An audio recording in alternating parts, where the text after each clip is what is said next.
நேரம் 12:45. இலங்கை ஒலிபரப்பு கூட்டுத்தாபனம் செய்திகள். செய்தி ஆசிரியர் MC நஜிமுதீன். வாசிப்பவர் MSM பஹருத்தீன்.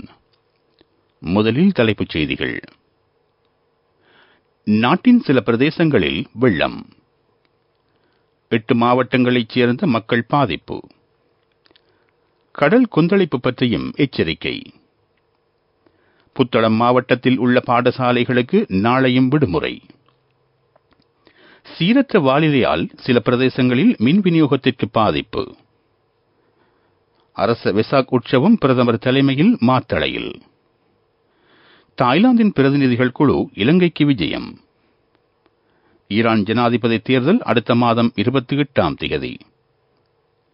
மறைந்த ஜனாதிபதி இப்ராஹிம் ரைசிக்கு ஐக்கிய நாடுகள் பாதுகாப்பு சபை அனுதாபம்.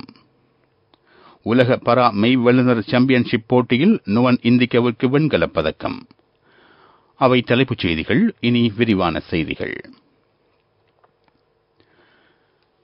நாட்டில் மழையுடன் கூடிய வானிலை நிலவுவதனால் சில பிரதேசங்களில் ஓரளவு வெள்ளம் ஏற்பட்டுள்ளதாக நீர்ப்பாசன திணைக்களம் அறிவித்துள்ளது. கழுகங்கையின் கிளை ஆறுகள் பெருக்கெடுத்துள்ளன. இதன் காரணமாக புலத்சிங்கல, மதுராவெல, பாலிந்தனுவர ஆகிய பிரதேச செயலக பிரிவுகளின் தாழ்நிலப் பகுதிகளில் எதிர்வரும் 48 மணி நேரங்களில் வெள்ள எச்சரிக்கை நிலவுகிறது. அத்தனகலு ஓயாவின் நீர்மட்டமும் அதிகரித்துள்ளது. இதன் காரணமாக திவுலபிட்டிய, மீரிகம, அத்தனகல்ல, மகர, கம்பஹா, மினுவாங்கொட, ஜாஎல, கட்டான, வத்தளை பிரதேச செயல பிரிவுகளின் தாழ்நிலப் பிரதேசங்களில் வெள்ளம் ஏற்படக்கூடும். கனமழை காரணமாக 8 மாவட்டங்களில் அனர்த்தம் நிகழ்ந்துள்ளதாக அனர்த்த முகாமைத்துவ மத்திய நிலையம் தெரிவித்துள்ளது. சீரற்ற காலநிலை தொடர்பில் விடுக்கப்படும் அறிவித்தல்களை பின்பற்றுமாறு மத்திய நிலையத்தின் பிரதி பணிப்பாளர் பிரதீப் கொடிப்பிலி கேட்டுக் கொண்டுள்ளார். வெள்ள நிலையினை குறைப்பதற்கான விசேட வேலை திட்டம் மேற்கொள்ளப்பட்டுள்ளது. முப்படை மற்றும் போலீசாரின் ஒத்துழைப்பு இதற்காக பெறப்பட்டுள்ளது. அனர்த்தம் தொடர்பில் பொதுமக்கள் துரித அழைப்பிலக்கத்தின் ஊடாக அறிவிக்க முடியும். அந்த இலக்கம் 117 என்பதாகும். சில பிரதேசங்களில் மண்மேடு சரிந்து வீழ்ந்துள்ளதால் மின் கட்டமைப்பிற்கும் பாதிப்பு ஏற்பட்டுள்ளது. காலி மாவட்டத்தின் சில பிரதேசங்களில் மின் விநியோகம் தடைப்பட்டுள்ளது. ரத்னபுரி, எகடகொல எல்வத்த பிரதேசத்தில் வீடொன்றின் மீது மரம் முறிந்து வீழ்ந்ததனால் குறித்த வீடு முழுமையாக சேதமடைந்துள்ளது. அந்த வீட்டில் இருந்து 3 காயமடைந்துள்ளார்கள். லுனு ஓயா பெருக்கெடுத்திருப்பதனால் கொழும்பு புத்தளம் வீதியின் மகோய பிரதேசம் நீரில் மூழ்கியுள்ளது. இதன் காரணமாக போக்குவரத்திற்கு பாதிப்பு ஏற்பட்டுள்ளது. கடந்த சில தினங்களாக பெய்து வரும் கனமழையினால் அனுராதபுர மாவட்டத்தில் உள்ள பல குளங்களின் நீர்மட்டம் அதிகரித்திருப்பதாக நீர்ப்பாசன திணைக்களம் அறிவித்துள்ளது. ராஜாங்கனை, அங்கமுவ நீர்த்தேக்கங்களின் நீர்மட்டம் அதிகரித்துள்ளதனால் வான்கதவுகள் திறக்கப்பட்டுள்ளன. அங்கிருந்து வெளியேற்றப்படும் நீர் தலா ஓயாவிற்கு திருப்பப்பட்டுள்ளதாக அனுராதபுர வல நீர்ப்பாசன பணிப்பாளர் அலுவலகம் தெரிவித்துள்ளது. விலச்சிய குளம் வான் பாய்கிறது. இதேவேளை தேசிய கட்டட ஆராய்ச்சி நிர்வாகம் சில பிரதேசங்களுக்கு விடுத்திருந்த மண் சரிவு அபாய எச்சரிக்கை நீடிக்கப்பட்டுள்ளது. இன்று காலை 8:30 நிறைவடைந்த 24 மணி நேரத்தில் களுத்துறை, மக்களியல்ல பிரதேசத்திலேயே அதிகளவான மழை வீழ்ச்சி பதிவாகியுள்ளது. 107.5 மில்லிமீட்டர் மழை பெய்துள்ளது. கேகாலை பிரதேசத்தில் 105 மில்லிமீட்டர் மழையும், பெந்தொட்டை பிரதேசத்தில் 100 மில்லிமீட்டர் மழையும் பெய்துள்ளன. நாட்டின் பெரும்பாலான பிரதேசங்களில் 70 மில்லிமீட்டருக்கும் அதிகமான மழை பெய்துள்ளது. பலத்த மழை, கடும் காற்று, கடல் அலை மேலெழும் எச்சரிக்கையை வளிமண்டலவியல் திணைக்களம் விடுத்துள்ளது. கட்பிட்டியில் இருந்து கொழும்பு, காலி, ஹம்பாந்தோட்டை ஊடாக பொத்துவில் வரை கரையோர பிரதேசங்களில் வசிக்கும் மக்கள் அவதானத்துடன் செயற்படுமாறு கேட்டுக் கொள்ளப்பட்டுள்ளார்கள். குறித்த கடல் பிரதேசங்களில் மறு அறிவித்தல் வரை கடற்றொழில் மற்றும் கடற்பயணங்களில் ஈடுபட வேண்டாம் எனவும் வேண்டுகோள் விடுக்கப்பட்டுள்ளது. கடல் அலை சுமார் 3 மீட்டர்களுக்கு மேலெழக்கூடும்.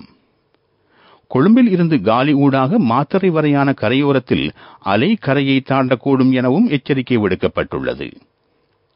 சீரற்ற காலநிலையினால் புத்தளம் மாவட்டத்தில் உள்ள சகல பாடசாலைகளுக்கும் நாளையும் விடுமுறை வழங்கப்பட்டுள்ளது. வடமேல் மாகாண ஆளுநர் ஹாஃபிஸ் நசீர் அகமது இது பற்றிய ஆலோசனையினை சம்பந்தப்பட்டவர்களுக்கு விடுத்துள்ளார். நீங்கள் கேட்டுக்கொண்டிருப்பது இலங்கை ஒலிபரப்பு கூட்டுத்தாபனத்தின் செய்திகள்.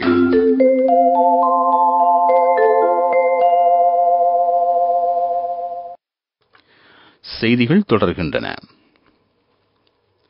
வெசக் வாரம் இன்று ஆரம்பமாகியுள்ளது. இதனை முன்னிட்டு நாடளாவிய ரீதியில் பல்வேறு நிகழ்வுகள் ஏற்பாடுகள் செய்யப்பட்டுள்ளன. கொழும்பில் சகல பிரதேச செயலகங்களையும் ஒன்றிணைத்து வெசாக் உற்சவத்தை கொண்டாடுவதற்கான ஏற்பாடு செய்யப்பட்டுள்ளன. இலங்கையின் மின் உற்பத்தி துறையில் முதலீட்டு வாய்ப்புகள் பற்றி ஆராய்வதற்கு தாய்லாந்தின் பிரதிநிதிகள் குழு இலங்கைக்கு விஜயம் மேற்கொண்டுள்ளது. அவர்கள் அமைச்சர் கஞ்சன விஜயசேகரவுடன் பேச்சுவார்த்தை நடத்தியுள்ளார்கள். மீள் புதுப்பிக்கத்தக்க வலுசக்தி, எதிர்கால ஒத்துழைப்பு வேலை திட்டம் உள்ளிட்ட விடயங்கள் பற்றி இதன்போது ஆராயப்பட்டன.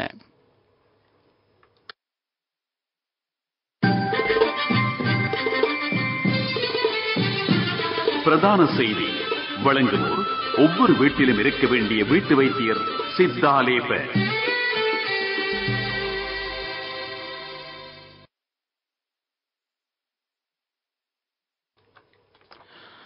அரச வெசாக் உற்சவத்தையொட்டிய நிகழ்வு பிரதமர் தினேஷ் குணவர்தன தலைமையில் இன்று மாத்தளை தர்மராஜ பிரிவினா விஹாரையில் நடைபெறவுள்ளது. இலங்கையின் பொருளாதாரத்தை வலுவூட்டுவதற்கு அவசியமான 2 சட்டமூலங்கள் நாளை பாராளுமன்றத்தில் சமர்ப்பிக்கப்படும் என்று பதில் நிதியமைச்சர் ஷெஹான் சேமசிங்க தெரிவித்துள்ளார். பொருளாதார பரிமாற்ற சட்டமூலம் மற்றும் அரச நிதி முகாமைத்துவ சட்டமூலம் என்பனவே பாராளுமன்றத்தில் சமர்ப்பிக்கப்பட உள்ளதாக அவர் கூறினார். ஜனாதிபதி ரணில் விக்ரமசிங்கவின் ஆலோசனையின்படி இந்த சட்டமூலங்களை சமர்ப்பிக்கப்பட உள்ளன. வீழ்ச்சியடைந்த பொருளாதாரம் தற்போது ஸ்திரத்தன்மைக்கு கொண்டுவரப்பட்டுள்ளது. இந்நிலை பேணப்பட வேண்டும் என்றும் பதில் நிதியமைச்சர் குறிப்பிட்டார்.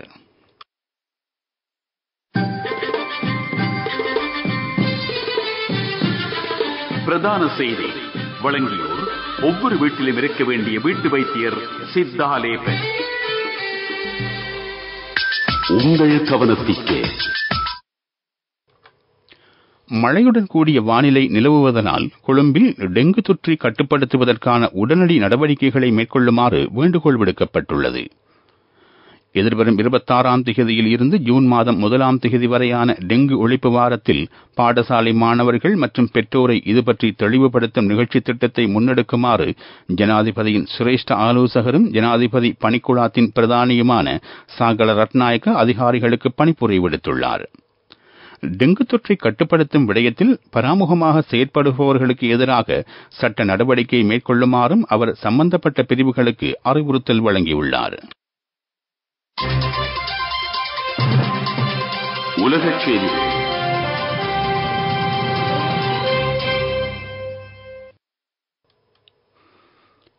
ஈரான் ஜனாதிபதி தேர்தல் அடுத்த மாதம் 28ஆம் தேதி நடைபெறும் என்று அந்நாட்டின் தேர்தல்கள் ஆணைக்குழு அறிவித்துள்ளது. ஈரான் ஜனாதிபதி இப்ராஹிம் ரைசியின் மரணத்தை அடுத்து ஏற்பட்டிருக்கும் வெற்றிடத்தையொட்டியே ஜனாதிபதி தேர்தல் நடத்தப்பட உள்ளது. ஜனாதிபதிக்கான வெற்றிடம் ஏற்பட்டு 50 தினங்களுக்குள் தேர்தல் நடத்தப்பட வேண்டும் என ஈரான் அரசியல் அமைப்பில் குறிப்பிடப்பட்டுள்ளது. இதன்படி 14வது ஜனாதிபதியை தெரிவு செய்வதற்கான தேர்தல் ஜூன் மாதம் 28ஆம் தேதி நடைபெறும். தேர்தல் நடைபெறும் வரை பதில் ஜனாதிபதியாக முகமது முக்பர் பதவி வகிப்பார்.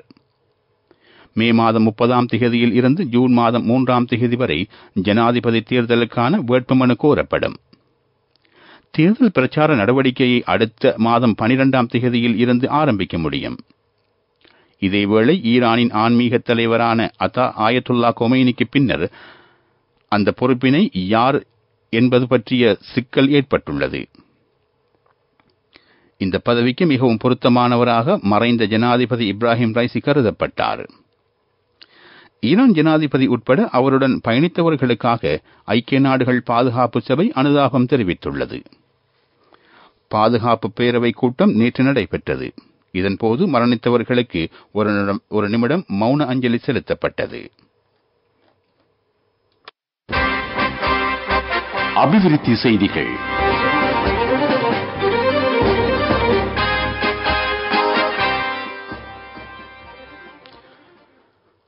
கொழும்பு துறைமுக நகரின் விசேட பொருளாதார வலயத்தில் இணைந்து கொள்ளுமாறு துறைமுக நகர் முதலீட்டாளர்களுக்கு அழைப்பு விடுக்கப்பட்டுள்ளது. இது பற்றிய தகவல்களை இணையதளத்தின் ஊடாக அறிந்து கொள்ள முடியும். அந்த இணையதள முகவரி www.portcitycolombo.lk என்பதாகும். அந்த இணையதள முகவரி மீண்டும் www.portcitycolombo.lk என்பதாகும். விளையாட்டுச் செய்திகள். உலக பரா மெய்வல்லுநர் சாம்பியன்ஷிப் போட்டியில் நுவான் இந்திக வெண்கலப் பதக்கம் வென்றுள்ளார். ஜப்பானின் கோப்பை விளையாட்டரங்கில் பரா மெய்வல்லுநர் சாம்பியன்ஷிப் போட்டி நடைபெற்று வருகிறது. ஆண்களுக்கான 100 மீட்டர் ஓட்ட போட்டி நேற்று நடைபெற்றது. இதில் நுவான் இந்திக பந்தய தூரத்தை 11.83 செகண்ட்களில் ஓடி முடித்து பதக்கத்தை வென்றுள்ளார்.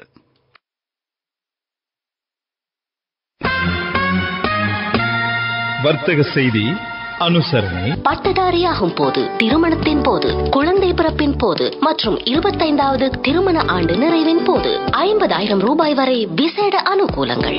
மாதாந்தம் 12,500 ரூபாய் வீதம் சேமித்திடும் ஸ்ரீ சேவிங்ஸ் சாம்பியன்களுக்கு மேலும் பணப்பரிசுகள். சுவிட்சர்லாந்தின் எடில்வைஸ் விமான சேவை மீண்டும் இலங்கைக்கான சேவையை ஆரம்பிக்க உள்ளது. சுரிச் நகரில் இருந்து கொழும்பிற்கான சேவை நவம்பர் மாதத்தில் ஆரம்பிக்கப்படும். இந்த விமான சேவை தற்காலிகமாக இடைநிறுத்தப்பட்டுள்ளது. பட்டதாரியாகும் போது, திருமணத்தின் போது, குழந்தை பிறப்பின் போது மற்றும் 25வது திருமண ஆண்டு நிறைவின் போது 50,000 ரூபாய் வரை விசேட அனுகூலங்கள். மாதாந்தம் 12,500 ரூபாய் வீதம் சேமித்திடும் ஸ்ரீ சேவிங்ஸ் சாம்பியன்களுக்கு மேலும் பணப்பரிசுகள். பொருளாதார செய்திகள். ஏற்றுமதித்துறை தொடர்பான தகவல்களை இலங்கை மத்திய வங்கி வெளியிட்டுள்ளது. இதன்படி இந்த வருடத்தின் ஏப்ரல் மாதத்தின் ஏற்றுமதி கடந்த வருடத்தை விட 1.25 வீதத்தினால் அதிகரித்துள்ளது. ஏற்றுமதியின் முழு பெறுமதி $1,114 மில்லியன் ஆகும்.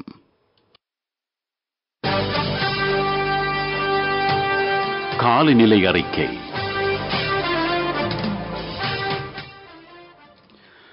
நாடளாவிய ரீதியில் தென்மேல் பருவப்பயிற்சி நிலை விரிவடைந்து வருகின்ற காரணத்தினால் மழையுடன் கூடிய வானிலை தொடரும் என்று வளிமண்டலவியல் திணைக்களம் எதிர்வு கூறியுள்ளது.